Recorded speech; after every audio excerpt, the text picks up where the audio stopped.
జూబ్లీహిల్స్ నియోజకవర్గంలో ఉప ఎన్నికలకు సంబంధించి మరికొన్ని గంటల్లోనే ప్రచారం మొత్తం కూడా ముగియబోతోంది. మైకులు మూగబోతాయి. నాన్ లోకల్స్ అందరూ కూడా వెళ్లాల్సిన పరిస్థితి. అంతలోనే కొన్ని పోస్టర్లు కలకలం రేపుతున్నాయి. రిజైన్ కేటీఆర్ #రిజైన్ కేటీఆర్ పేరిట బోరబండ ప్రాంతంలో ఉన్న ప్రజెంట్ నేను బోరబండలో ఈ రిజైన్ కేటీఆర్ పేరిట కొన్ని పోస్టర్లు కలకలం రేపుతూ ఉన్నాయి. సో ఇక్కడ this list is for development works of cantonment. KTR will you stand by your words and resign.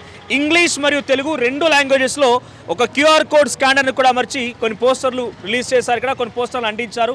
Borabanda వ్యాప్తంగా ఈ పోస్టర్లు ఇప్పుడు కలకలం రేపుతున్నాయి. ఒకసారి ఇక్కడ తెలుగులో కూడా ఉంది. ఆ జీవో కాపీని కూడా ఇక్కడ అటాచ్ చేశారు. సో కంటోన్మెంట్ డెవలప్మెంట్ లిస్ట్లో ఇదిగో కేటీఆర్ గారు రాజీనామాకు మీరు రెడీనా?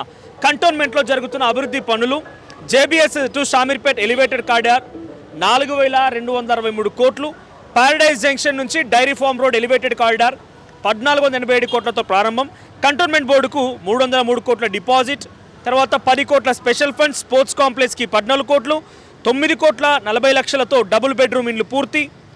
సో తర్వాత తిరుమలగిరి లేక్, రామన్నకుంట చెరువులకు 16 కోట్లు, అల్వాల్ టిమ్స్ ఆసుపత్రి పనులకు 70% పూర్తి, 4 కోట్లతో మోండా డివిజన్లో రోడ్డు డ్రైనేజ్ నిర్మాణం. సో ఇలా కొన్ని కారిడార్లకు సంబంధించి ఒక యానిమేటెడ్ ఫోటోని అటాచ్ చేశారు.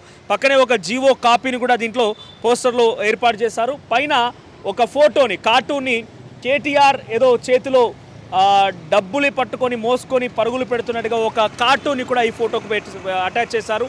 సో రిజైన్ కేటీఆర్ పేరిట #రిజైన్ కేటీఆర్ పేరిట బోరబండ ప్రాంతంలో ఈ పోస్టర్ కలకలం రేపుతున్నాయి. సో మరికొన్ని గంటల్లోనే జూబ్లీహిల్స్ నియోజకవర్గంలో ప్రచారాలు ముగియబోతున్న నేపథ్యంలో ఈ పోస్టర్లు ఇప్పుడు కలకలం రేపుతున్నాయి. ఈరోజు కేటీఆర్ ప్రచారం కూడా ఉంది జూబ్లీహిల్స్ నియోజకవర్గానికి సంబంధించినటువంటి పలు ప్రాంతాల్లో. మరి దీనిపైన ఎలా రెస్పాండ్ అవుతారో చూడాలి.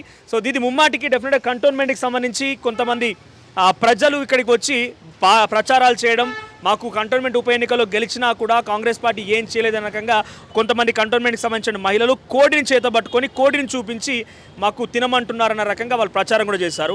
ఇప్పుడు కంటోన్మెంట్లో ఏం డెవలప్మెంట్ జరగలేదు కాబట్టి ఇప్పుడు ఉప ఎన్నికల్లో ఇక్కడ కాంగ్రెస్ పార్టీ గెలిచినా కూడా ఏం డెవలప్మెంట్ ఉండదు.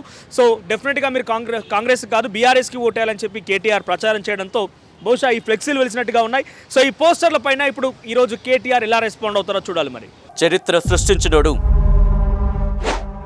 ఇప్పుడు ఆ చరిత్రని తిరగరాయబోతున్నాడు.